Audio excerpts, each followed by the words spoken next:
नमस्ते। बातचीत के हमारे इस खास कार्यक्रम में आप सबका स्वागत। जैसा आप देख रहे हैं, अखिल स्वामी सर हमारे साथ मौजूद हैं। सर, बहुत स्वागत है। सर, अभी प्रधानमंत्री जी अमेरिका दौरे से लौटे हैं, 24-48 घंटे बीते हैं। वहाँ ट्रंप साहब ने एक सटायर करते हुए कहा कि भई बांग्लादेश पर जब सवाल पूछा गया तो उन्होंने कहा कि भई वो मोदी जी लोग और भारत की बात उन्होंने कही कि बहुत समय से ये लोग देख रहे हैं। तो एक तरीके से उन्होंने एक सटायर किया था। लेकिन अभी मोदी जी कुछ समझ पाते उससे पहले ही यूनुस ने एक बड़ा कदम उठाया है। मोहम्मद यूनुस जो इस समय वही बांग्लादेश के मुखिया हैं, उन्होंने मस्क से स्टारलिंक को जो है वो बांग्लादेश में स्टारलिंक को स्थापित करने का प्रस्ताव दे दिया। इस पूरे खेल को कैसे देखा जाए? क्या यूनुस को यह समझ में आ गया था कि ट्रंप जबरदस्ती मोदी को हम पे थोप रहे हैं, इसलिए बजाय ट्रंप के सीधे पकड़ने से अच्छा है कि उनके सबसे मजबूत सिपह सालार को पकड़ लिया जाए? जय संविधान। देखिए राम प्रकाश जी, पहले तो मुझे इस बात पे ही आपत्ति है, वो चाहे सटायर था या वो एक टिप्पणी थी या एक रेफरेंस था, पता नहीं, लेकिन भाई ये तो उसी प्रकार से डोनाल्ड ट्रंप ने एक स्टेटमेंट दिया जैसे होता है ना, गुंडों के मोहल्ले बन जाते हैं कि ये मोहल्ला आपका, ये मोहल्ला तुम्हारा, वो मोहल्ला। अरे यार, बांग्लादेश एक सॉवरेन कंट्री है, भारतवर्ष एक सॉवरेन कंट्री है। जिस प्रकार से डोनाल्ड ट्रंप भारतवर्ष पे ये वो दबाव बना रहा है कि आप जो है रूस से सस्ता तेल नहीं खरीदेंगे, आपको हमसे महंगा तेल खरीदना पड़ेगा, ये तो दादागिरी है। भाई हमारी इकोनॉमिक सॉवरेनिटी को डोनाल्ड ट्रंप कैसे डिसाइड कर सकते हैं? अगर हमारा बड़ा भाई है क्या, वो हमारा वो है क्या, बिग बॉस है क्या, हु इज ही? तो हमारे देश को अगर रूस से सस्ता तेल मिल रहा था, भाई आपको सैंक्शन लगाना है, आप रूस से सैंक्शन लगा लीजिए। आप रूस से ना कोई चीज लीजिए ना उनको दीजिए, ये तो आपका विशेष अधिकार है। भारतवर्ष पे इस प्रकार से आप दबाव क्यों डाल रहे हैं? अच्छा, इसके बाद आप ये कह रहे हैं कि साहब ये मोदी जी देख रहे हैं। अरे मोदी जी कैसे देखेंगे यार, वो तो मोहम्मद यूनुस, उनका एक बंगला, ये तो एक प्रकार से आप बांग्लादेश और भारतवर्ष को आपस में भिड़ा रहे हैं, आप दुश्मनी निकाल रहे हैं, आपस में हमारे बीच में संघर्ष कराना चाह रहे हैं। भाई एक मोहम्मद यूनुस भी एक सॉवरेन कंट्री के केयर टेकर प्राइम मिनिस्टर है, और भारतवर्ष के अंदर न तो डोनाल्ड ट्रंप हस्तक्षेप कर सकता है और ना वो ये बता सकता है कि कौन किस एरिया को देखा कि क्या करेगा। कोई आपने ये कबीले बना दिए हैं क्या विश्व को? तो अच्छा, मोहम्मद यूनुस, देखिए मोदी जी भी आप देख लीजिएगा थोड़े दिनों के बाद स्टारलिंक्स को ये भी परमिशन देंगे। हाँ, ये बात जरूर है कि उससे अंबानी जी को बहुत ज्यादा नुकसान हो जाएगा। अंबानी जी को इतना ज्यादा नुकसान हो जाएगा जिसकी कल, अगर ऐसा हुआ और होगा, मैं जानता हूं होगा, क्योंकि मानी बात है कि जब मोदी जी, आप सोचिए जरा राम प्रकाश जी, ध्यान दीजिए, जब मोदी जी से एलन मस्क की मुलाकात हो रही है तो राइट साइड में कौन कौन लोग बैठे हैं और लेफ्ट साइड पे कौन कौन लोग बैठे हुए हैं? राइट साइड में बैठे हुए हैं हमारे नेशनल वो जयशंकर साहब बैठे हुए हैं, हमारे पदाधिकारी बैठे हुए हैं, और लेफ्ट साइड पे कौन बैठे हुए हैं? एलन मस्क की पत्नी बैठी हैं, एलन मस्क की आया बैठी हुई हैं, और एलन मस्क के बच्चे बैठे हुए हैं। अरे यार, हमारे देश के बड़े बड़े पदाधिकारी वहां बैठे हैं, तो एलन मस्क को भी कम से कम इतना इज्जत देनी चाहिए थी कि अपने लोगों को बिठा देते। अरे ये कोई पर्सनल मीटिंग तो हो रही है, घर की मीटिंग तो है नहीं। भाई मोदी जी अपनी पत्नी के साथ, जसोदा मैन के साथ गए होते, अपने बच्चों के साथ गए होते, तब तो होता चलो फैमिली गेट टुगेदर हो रहा है। वो फैमिली गेट टुगेदर तो था नहीं, वो तो एक ऑफिशियल मीटिंग थी कि विश्व के सबसे बड़े पूंजीपति से देश के प्रधानमंत्री मोदी जी मिल रहे हैं, और ये शायद चाह रहे हैं कि हमारे देश के अंदर इन्वेस्टमेंट करें और हमारी देश की इंडस्ट्रियल प्रोग्रेस। वहां उन्होंने बच्चों का खेल बना दिया। अच्छा, जब बच्चे वहां छोटे छोटे बच्चे होंगे तो मोदी जी को भी भारतीय सभ्यता और संस्कृति का ध्यान देते हुए एलन मस्क से कम उन्होंने बात की, बच्चों से ज्यादा वो बात करने लगे। तो देखिए, मेरे को तो लग रहा है पूरा का पूरा मिसगाइडेड मामला है। और आप शेयर मार्केट का रिएक्शन कल देखिए, जो रिएक्शन था मोदी जी की अडानी जी से मीटिंग और एलन मस्क की मीटिंग के बाद, अडानी जी के शेयर ऑन एन एवरेज 4% गिरे हैं। एंटरप्राइज का शेयर, पावर का शेयर, एनर्जी का शेयर, हर शेयर, मतलब कम से कम अडानी जी का 20-25 हजार करोड़ का पर्सनल लॉस हो गया एक दिन के अंदर। क्योंकि वहां पे जिस प्रकार से जर्नलिस्ट ने प्रश्न पूछा और एम्बेरस कर दिया, और मेरे को जो लगता है व्यक्तिगत तौर पे, ये डोनाल्ड ट्रंप ने कहा है उस जर्नलिस्ट से कि मोदी जी को एम्बेरस करो, क्योंकि अडानी जी को बचाने के लिए किसी कीमत तक आगे जा सकते हैं, जिसका मैं फायदा अमेरिका के लिए उठा सकता हूं। सर, आपने कहा कि वो स्टारलिंक को भारत भी आज नहीं तो कल जगह देगा।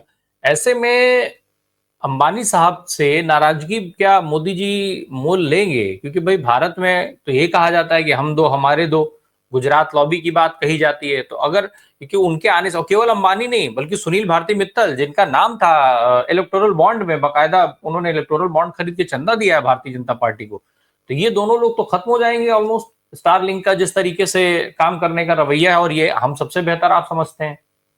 भाई यही तो शतरंज की चाल डोनाल्ड ट्रंप ने चली है और एलन मस्क ने चली है। भाई आप ये बताइए रामप्रकाश जी, अगर आप मोदी जी की जगह होते और अडानी अंबानी और भारती मित्तल के बीच में, सुनील मित्तल के बीच में संघर्ष आपको चूज करना पड़ता किसी एक को, और आप सोचिए एज ए मोदी जी सोचिए आप किसको चूज करते? आप मानी बात है कि अडानी जी को चूज करते। भाई अडानी जी को बचाने के लिए अंबानी को और सुनील मित्तल को सेक्रीफाइस मोदी जी कर सकते हैं, करना पड़ेगा। करना इसलिए पड़ेगा कि अडानी जी फंस गए हैं वहां पर पूरी तरह से। 6 महीने के लिए उन्होंने कानून को पोस्टपोन किया है, सस्पेंड तो किया नहीं है, तो वो गर्दन पकड़ के हर चीज कराएंगे। अच्छा, एलन मस्क से मिलने का मतलब, एलन मस्क का तो एक डिमांड, केवल एक ही डिमांड है कि हमको यहाँ पे स्टारलिंक को आने दीजिए। अच्छा, स्टारलिंक आ गया और उसके बाद आप सोचिए क्या होगा एयरटेल का और क्या होगा जियो नेटवर्क का, सारी चीजें खत्म हो जाएंगी। वो तो मुफ्त में सबको बातें कराएगा और बिना किसी खर्चे के सब कुछ हो जाएगा। तो यहाँ पे कैसे एक दिन के अंदर सारा का सारा मार्केट क्रैश कर जाएगा।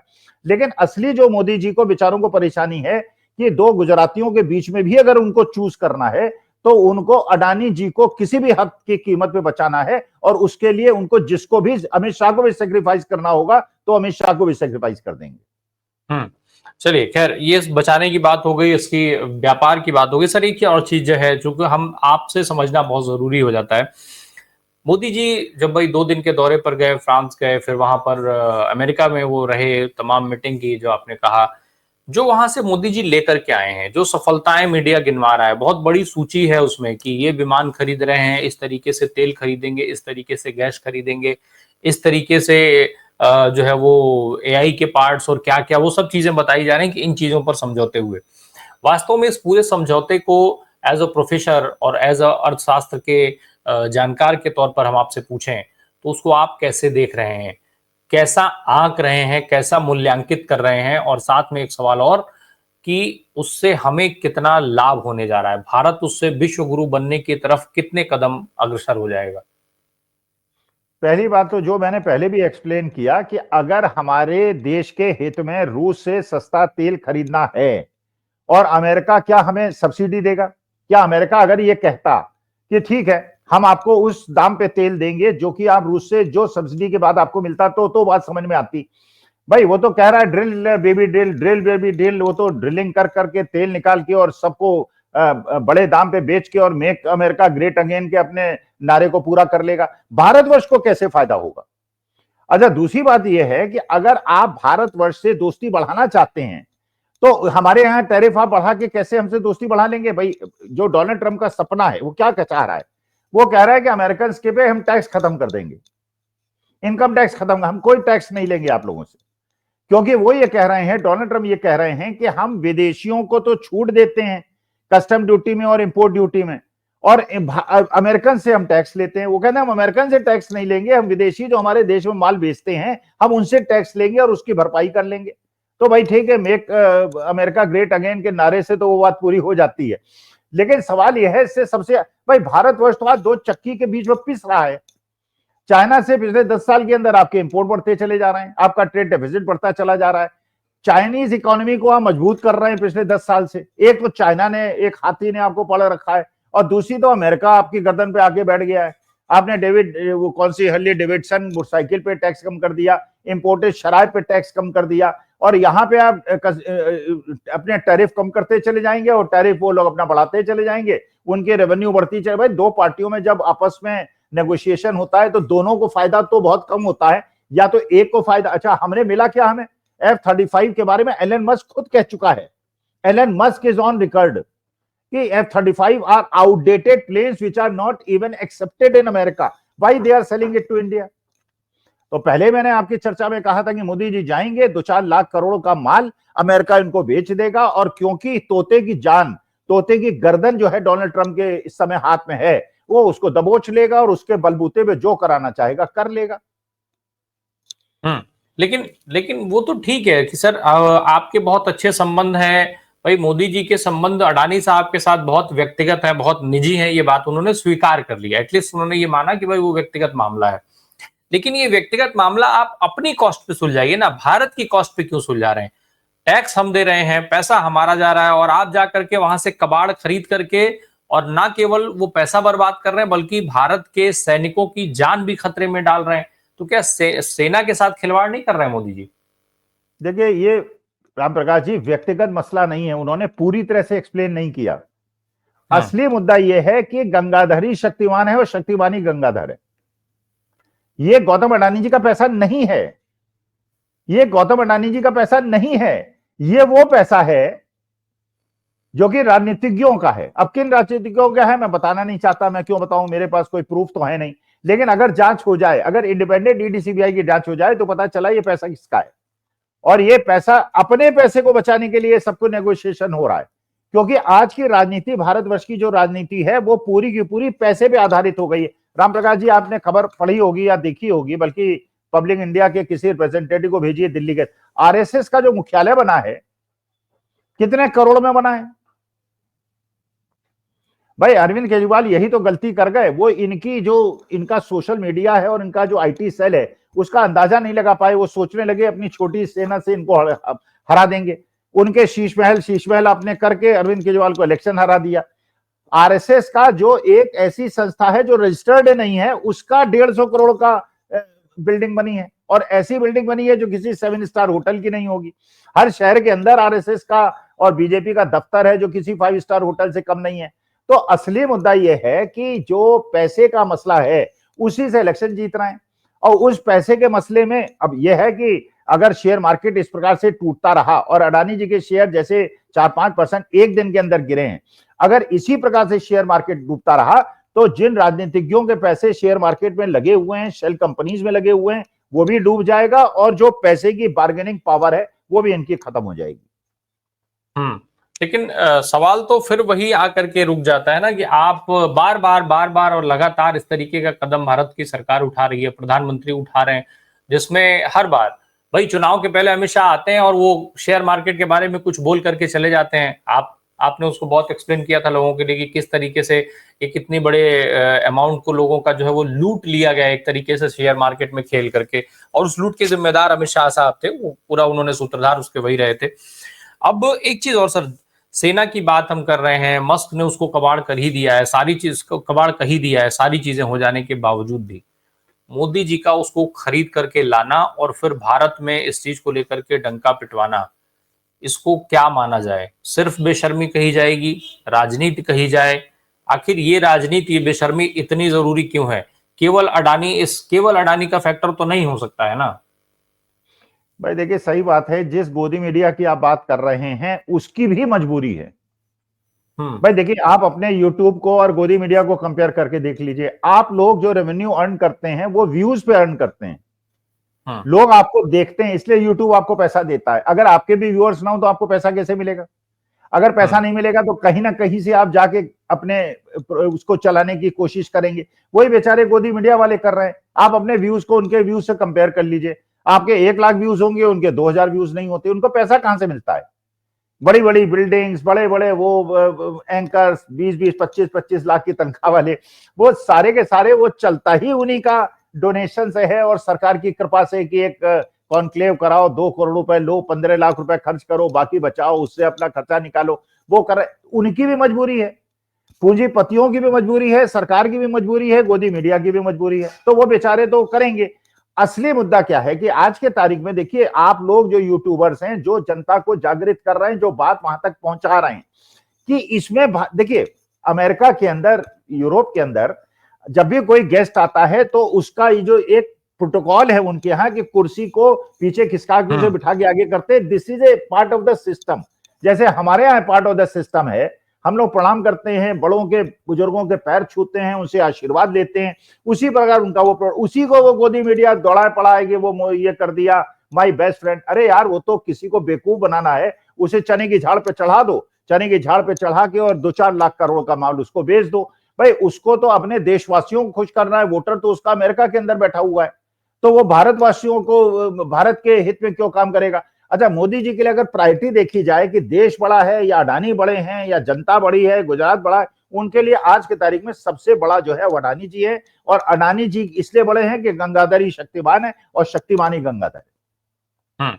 अब जरा एक और चीज की बात कर ली जाए सर, मोदी जी वहीं पर थे, अडानी साहब को उन्होंने व्यक्तिगत मामला बता दिया, लेकिन जनता से जुड़ी हुई वो बात जिसमें हथकड़ियों और बेड़ियों में जकड़ करके, घिसट करके, प्लेन में, जहाज में डाल करके अमेरिका से ने भारत भेज दिया लोगों को, उसका उन्होंने जिक्र नहीं किया। और अब वो दो जत्थे फिर तैयार हो रहे हैं, इस पर नए विवाद भारत में पैदा हो रहे हैं। एक तो ये कि गुजरात के जो लोग आए वो अंडरग्राउंड हो गए हैं। पहली बात तो ये मैं समझना चाहता हूं आपसे कि आखिर क्यों जरूरत पड़ रही है इनको अंडरग्राउंड करने की। राम प्रकाश जी, पहली बात तो ये प्रूव कर लिया जाए, केवल अंडरग्राउंड ही तो हुए हैं, कहीं उनको मरवा न दिया जाए। अब तो उनकी जान माल की सुरक्षा करना सरकार का काम है, कहीं उनको मरवा न दिया जाए। दे मे नॉट बी एलिमिनेटेड, इसलिए क्योंकि वो असलियत बताएंगे। अरे ऐसे ही थोड़ी यार भारतवर्ष से चले गए होंगे, फर्जी पासपोर्ट बनवाए होंगे, गलत एड्रेसेस दिए होंगे, यहाँ के अधिकारियों को पैसा खिलाया होगा, गुजरात मॉडल का फायदा उठाया होगा। ऐसा थोड़ी कि भारत सरकार के पास ये खबरें नहीं है। भाई मोदी जी को तो ड्रोन से सब कुछ पता चल जाता है, कहाँ पे क्या घट रहा है। अब पता चल रहा है कि वो नॉन रजिस्टर्ड जो एजेंट्स है उन्होंने उनको भेज दिया है। पूरा नेटवर्क है भाई, उस नेटवर्क को आप खोल नहीं पाए, 1-1 करोड़ रुपए खर्च करके भेज दिया। अच्छा, भगवंत मान भी कह रहे हैं कि अमृतसर में क्यों लैंड करा रहे हैं इनको, अहमदाबाद में क्यों नहीं लैंड करा रहे, जबकि जितने पंजाब के लोग हैं उतने ही गुजरात के लोग हैं। गुजरात मॉडल की भी पोल खुल रही है। तो असली मुद्दा यह है कि अगर आपके देश, आप पूरे विश्व के अंदर, राम प्रकाश जी एक डाटा निकलवाइए, 5 करोड़ हिंदुस्तानी रहते हैं या नहीं, 1 करोड़ भारतीय क्या गल्फ कंट्रीज में रहते हैं कि नहीं, 4 करोड़ लोग विदेश में यूरोप अमेरिका में रहते हैं कि नहीं, यहां तक कि लोग जो है वो अफ्रीकन कंट्रीज में रहते हैं, वहां की सिटीजनशिप ले लेते हैं। भारतवर्ष के अंदर एक आंकड़ा निकाला जाए, अब बांग्लादेश रोहिंग्या की बात छोड़ दीजिए, अमेरिका, यूरोप, बाकी देशों के कितने लोगों ने भारतवर्ष के अंदर सिटीजनशिप अप्लाई की है। हमारे देश के लोग विदेश क्यों जाते हैं, विदेश के लोग हमारे यहाँ क्यों नहीं आते, आते हैं तो घूम घाम के वापस क्यों चले जाते हैं, कुंभ स्नान करके क्यों वापस चले जाते हैं, यहाँ पे बसना क्यों नहीं चाहते, क्योंकि आप नौकरी नहीं देते। आपने पॉल्यूशन इतना बढ़ा दिया है दिल्ली के अंदर, यहाँ जीना मुश्किल हो गया है, गंदा पानी है, पीने योग्य नहीं है पानी, और उनके यहाँ शुद्ध हवा है, शुद्ध पानी है, तो आपके देश में आके क्यों बसेगा कोई। तो अपने देश की स्थिति को सुधारने के बजाय आप जो है इसी प्रकार से पूंजीवाद को यहाँ स्थापित कर रहे हो। पूंजीवाद भी नहीं, कोई कंपटीशन में नहीं, मोनोपोली को स्थापित कर रहे हैं, हर चीज अडानी जी को दिए चले जा रहे हैं। अब अडानी जी के शेयर का जो हाल हुआ है, अब भगवान से प्रार्थना करता हूं मंडे ट्यूसडे को अगले हफ्ते देखते हैं कि शेयर मार्केट का क्या होता है। लेकिन आपने इनकम टैक्स पे रिबेट दे दिया, इंटरेस्ट रेट घटा दिया, अमेरिका की यात्रा कर दी और दनादन शेयर मार्केट टूटता चला जा रहा है। मेरा इतना नुकसान हो चुका है भाई, देखिए हम लोग भी या तो एफडी में पैसा डालेंगे या शेयर मार्केट में पैसा डालेंगे। हम लोगों का इतना पैसा डूब गया है कि अब मुश्किल हो गई है, कैसे भविष्य हमारा चलेगा। अच्छा, यूपीएस में, पेंशन स्कीम में, हर जगह म्यूचुअल फंड में, हर पैसा जो है वो डायरेक्टली इनडायरेक्टली जबरदस्ती जो है वो शेयर मार्केट में डलवाया जा रहा है। और वास्तविकता में अगर कानूनतः काम हो, Amit Shah ji should be charged, he should be sued. जो उन्होंने कहा था कि आप लोग शेयर मार्केट में पैसा लगाइए, आपको भरपूर लाभ मिलेगा। He is not SEBI registered broker, he can not recommend. और उन्होंने रिकमेंड किया, और आज के तारीख में जिन लोगों ने जून के पहले पैसा लगाया, आज वो लोग लाखों करोड़ों के नुकसान में बैठे हुए हैं। उनको धोखाधड़ी का मुकदमा उनके खिलाफ, क्योंकि मेरे को भी अधिकार नहीं है कि लोगों को मैं सजेस्ट करूं, मैं केवल विश्लेषण कर सकता हूं, but I can not suggest कि ये टारगेट होगा और आपको फायदा होगा, नुकसान होगा। That is possible to be done only by the SEBI registered brokers. नहीं, मैं फिर एक चीज और समझ लूं सर आपसे, ये जो आपने कहा ये तो एक बड़ा खतरा नहीं है कि जबरदस्ती आपके कोई भी इन्वेस्टमेंट हो वो डायरेक्टली इनडायरेक्टली जा करके फाइनली शेयर मार्केट में ही भेज दिया जा रहा है। शेयर मार्केट अगर डूबती चली जाती है, शेयर मार्केट क्रैश हो जाती है, तो उसका जिम्मेदार कौन होगा? क्या सरकार उसकी जिम्मेदारी लेगी इस परिस्थिति की? क्योंकि भाई आपने तो जबरिया शेयर मार्केट में निवेश कराया है। नहीं, जिम्मेदारी तो राम प्रकाश जी वो नहीं लेगी, लेकिन जिम्मेदारी तो उन्हीं की है ना भाई। आप सोचिए, न्यू पेंशन स्कीम का मतलब क्या है, यूनिफाइड पेंशन स्कीम का मतलब क्या है। पहले तो पेंशन स्कीम में हम एम्प्लॉइज कोई कंट्रीब्यूट नहीं करते थे, अब हम कंट्रीब्यूट करेंगे और उतना ही पैसा गवर्नमेंट कंट्रीब्यूट करेगी। वो सारा का सारा पैसा या तो फिक्स डिपॉजिट में जाएगा या वो शेयर मार्केट में जाएगा। तो जबरन आपने पेंशन स्कीम का पैसा, एलआईसी का पैसा, आप एलआईसी को पैसा दे रहे हैं प्रीमियम का, वो भी शेयर मार्केट में जा रहा है। हर पैसा जो है वो, अच्छा शेयर मार्केट में जब पैसा ज्यादा आ जाएगा तो शेयर मार्केट बढ़ जाएगा, शेयर मार्केट बढ़ जाएगा तो उसको आप कह देंगे कि इकोनॉमी बड़ी अच्छी चल रही है। लेकिन अब जब गिर रहा है तो कोई दिखाई नहीं पड़ रहा है किसकी वजह से शेयर मार्केट गिर रहा है, तो जिम्मेदारी तो कोई नहीं लेगा। लेकिन ये वास्तविकता है, हम लोगों के पास कोई विकल्प नहीं छोड़ा इन्होंने। हमारे पास पैसे को, अभी एक सोशल मीडिया के अंदर चल रहा है कि 2014 के पहले लोग ये कोशिश करते थे कि सरकार से कहें कि साहब ये हमको दीजिए। अब 2014 के बाद जनता जो है सरकार से ये मांग कर रही है, सर जो हमारे पास है उसको मत छीनिए, क्योंकि एवरीथिंग दैट वी ओ, जो भी हमारे पास है सरकार उसको छीनने के चक्कर में। तो ये जो नुकसान है, इस नुकसान के भरपाई कैसे होगी सर? क्योंकि हमने भाई जो लोग एनपीएस में पैसा लगा रहे हैं उनको ओल्ड एज में वो अपने लिए एक सहारा खड़ा कर रहे हैं, लेकिन ये जबरन अगर पैसा उसमें घुसड़वा दिया जा रहा है जबरदस्ती एक तरीके से, तो बात तो फिर पहली चीज तो ये कि उसकी भरपाई कैसे होगी, दूसरी कि क्या ये सीधे तौर पर फिर एक लूट का जरिया नहीं है, लूटा नहीं जा रहा लोगों को?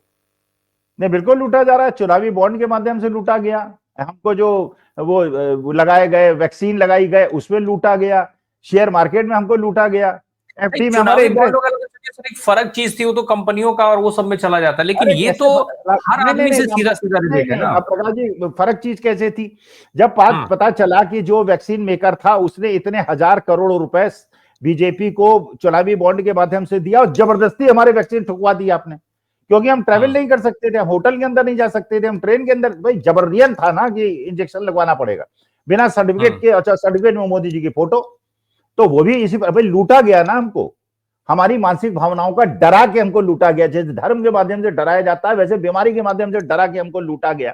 अच्छा, शेयर मार्केट के अंदर आप खुद सोचिए कि जिन लोगों ने शेयर मार्केट में पैसा, आज अगर बुढ़ापा लोगों का कष्ट में है, पर एक तो नौकरी नहीं मिल रही, महंगाई बढ़ती चली जा रही है, एक वर्ग था केवल 8-9 करोड़ लोग जो शेयर मार्केट में इन्वेस्टमेंट करते थे। 8-9 करोड़ का मतलब उनके 4 भी फैमिली मेंबर्स लगा लो, करीब 40 करोड़ मिडिल क्लास जो था उसको शेयर मार्केट से उसका जीवन यापन हो रहा था, आज वो भी बर्बादी के कगार पे है। इतना ज्यादा पैसा लोगों का डूबा है कि जब पैसा ही नहीं होगा तो आप मार्केट में खरीदेंगे नहीं, जब मार्केट में खरीदेंगे नहीं तो कंजम्पशन नहीं होगा, वो नहीं होगा तो इंडस्ट्री कैसे चलेगी, जीडीपी कैसे बढ़ेगी। लेकिन they don't care about country, they are only concerned about their money which is invested in the group companies of Adani ji. बिल्कुल बिल्कुल बिल्कुल, निश्चित तौर पे ये बड़ा खतरा है। हम इसको फिर अभी किसी दिन और विस्तार से भी समझना पड़ेगा हमें सर, क्योंकि ये बातचीत बहुत छोटी है, इसमें लोगों के लिए शायद बहुत जानकारियां हैं जो आपसे मिल सकती हैं, लेकिन फिर और उसका तरीका कि वो अपने को बचाने के लिए कैसे और ज्यादा जो है वो जागरूक हों और कैसे उनका निवेश को ठीक करें, इस पर किसी और दिन बात करेंगे सर। बहुत बहुत धन्यवाद जी। अब जनता के साथ अब जनता बच भी नहीं सकती, मुश्किल क्या है ना, ऐसे जाल में फंसा दिया है भाई। अब अगर आप बेचोगे शेयर मार्केट में तो मार्केट तो 25% स्मॉल कैप मिड कैप गिर चुके हैं, डाउन है। अब कितना, अब इस समय कहां बेच के तुम्हें तो हो गया तुम्हारा लॉस। अच्छा, अगर खरीद सकते नहीं, बेच सकते नहीं तो आप तो फंस गए ना। अब निकलोगे तो मुश्किल, नहीं निकलो। अच्छा, एक और सरकार ने चाल चल दी है निर्मला जी ने, अब वो लॉन्ग टर्म कैपिटल गेन और शॉर्ट टर्म कैपिटल गेन भी बढ़ा दिया है। तो भैया अगर तुमने 20 साल पहले, मान लीजिए मैंने 20 साल पहले इन्वेस्ट किया था और आज मैं कुछ प्रॉफिट में बैठा हूं, अगर मैं बेचूंगा तो कैपिटल गेन दे दूंगा 20%, सरकार ने 20% नहीं 15% दे दूंगा, तो सरकार को तो 15% मिल जाएगा ना। तुम्हारा नुकसान होगा शेयर मार्केट में, सरकार को तो फायदा है, खरीदो तो फायदा है, बेचो तो फायदा है, सरकार को फायदा ही फायदा है, नुकसान तो हमारे आपको। लेकिन we are caught in such a difficult position, we can not exit either. आप बुरी तरीके से एक ऐसे जाल में फंसे हैं जिस जाल को काटने वाला चूहा, आपको कबूतर और चूहे की कहानी याद होगी लोगों को, तो वो चूहा खोजना पड़ेगा, और वो चूहा आप कैसे खोजेंगे वो आपका सिरदर्द है। और वो तो चूहा काटने के लिए तो ये था कि बैलेट पेपर से चुनाव होता, ईवीएम से ना होता, लेकिन चूहे को तो मार दिया ईवीएम ने। अब नाम कटेंगे, जुड़ेंगे। अभी 35 लाख लोग जो दिल्ली से और महाराष्ट्र से ट्रेवल करके अब बिहार पहुंचेंगे, और बिहार के अंदर तेजस्वी यादव को हराया जाएगा, नीतीश कुमार को हराया जाएगा, फिर ये ट्रेवल यूपी में करेंगे, वह अखिलेश यादव को हराया जाएगा। तो अब जो है चूहा जो है वो, यही एक तरीका है कि शेयर मार्केट में अडानी जी के शेयर अगर 20% रह जाएं, मैं रिकमेंड नहीं कर रहा हूं, मैं कोई किसी को राय नहीं दे रहा हूं खरीदे या बेचें, लेकिन वो जो पैसा है जिसके वजह से लोगों को खरीदा गया और दबाया गया, गुंडे बदमाशों को अपने कब्जे में किया गया है, जिस दिन वो स्रोत बंद हो जाएगा उस दिन रास्ता मिलेगा।